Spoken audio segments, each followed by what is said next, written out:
Fala gurizada, tudo bem? Eu sou o professor Magnus, deixei aí o link na descrição do vídeo do PDF, é grátis, a versão completa e a versão simplificada, tá bom? Faz download, vem comigo pra gente trabalhar os 3 itens da página 5, roda a vinheta.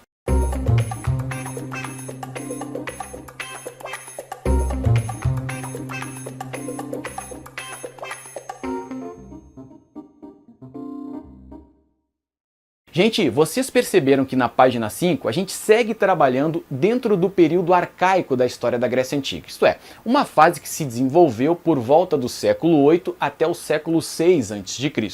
O item 1 a gente já abordou na aula de Esparta, que trata de alguns motivos ou causas para o desenvolvimento da polis, como por exemplo, a necessidade de defesa, que é o primeiro item, o segundo item, o aumento da população, e o terceiro e último item, o desenvolvimento ou a ampliação do comércio. Tá bom? Então vamos direto para o item 2. Valeu!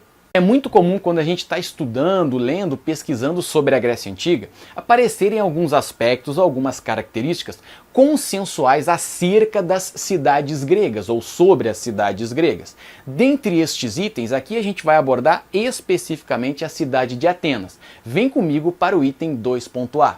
Era na Acrópole, no lugar alto, acro é alto, né, numa colina, que ficava o Palácio do Rei, né, o Palácio Real ou a Casa do Rei, porque Atenas também passou por um período de sua história política centrado na monarquia.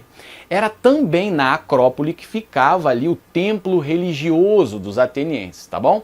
Em seguida, a história registra a Ágora, uma espécie de praça central onde havia uma intensa circulação e o espaço que também ocorriam os debates políticos e tal. Dependendo do livro, nesse item 2.c, vai aparecer a grafia haste com I ou haste com Y, acento agudo lá no primeiro A. Depende do livro, tá? Esse é o mercado que havia em Atenas, tá bom? E era imprescindível numa região de mercado um ponto de porto para entrada e saída de mercadorias, navios, embarcações, enfim, tá bom? O teatro, gurizada, que eu destaquei no 2.e, era também uma das características das polis gregas. Sim, o espaço físico onde ocorriam lá as peças, as tragédias, as comédias, as sátiras sobre a sociedade ateniense, tá bom? Por fim, eu coloquei os 2 grupos sociais que não possuíam quaisquer direitos políticos na Grécia Antiga, as mulheres e os escravos. Vale a ressalva que um estudo bem aprofundado sobre Grécia Antiga vai levar em consideração que as mulheres não aceitavam ou não aceitaram pacificamente essa proibição de atuação no mundo político, isto é, vários movimentos de mulheres foram feitos para que elas atuassem na esfera política das instituições gregas e, em particular, em Atenas. E da mesma forma que a história registra, quando bem estudada, que várias rebeliões de escravos foram registradas na história da Grécia. Valeu, vem comigo para a cidade de Atenas. Item de número 3, a cidade de Atenas. Os atenienses acreditavam que a cidade de Atenas havia sido fundada pelo rei micênico Teseu. Exatamente, aquele rei responsável por invadir a ilha de Creta, matar o Minotauro e dominar a região, tá bom? Essa cidade foi fundada por volta do século X e está localizada na região da Península da Ática, que é um fato que pode cair na tua prova. Península da Ática está localizada ali a cerca de 5 quilômetros, né? Atenas está localizada a cerca de 5 quilômetros do Mar Egeu, portanto fica na frente do Mar Egeu.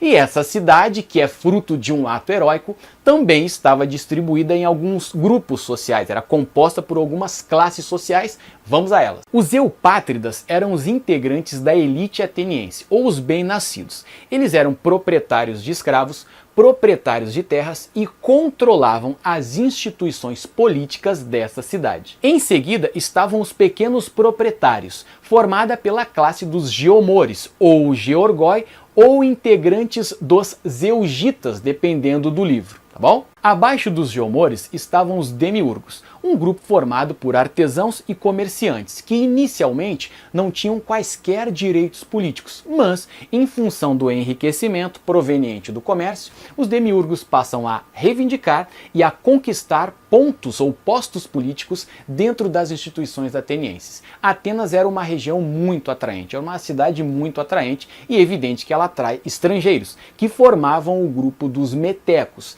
a mão de obra responsável por sustentar a cidade ou a polis de Atenas eram os escravos, que eram contraídos ou adquiridos de diversas formas. Poderia ser pela guerra, Poderia ser pelo comércio e poderia ser também pelo endividamento. A escravidão ou a mão de obra escrava era a responsável por sustentar a cidade de Atenas. Gurizada, por volta de 431 a.C., a população ateniense está na casa dos 310 mil habitantes.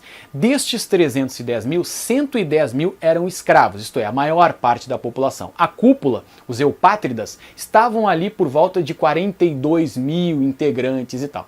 Detalhe, as famílias mais abastadas de Atenas tinham no máximo 15 escravos. E são estas famílias que vão monopolizar, como consequência, as instituições políticas. Vale a ressalva que a gente já está partindo para as formas de governo que ocorreram em Atenas.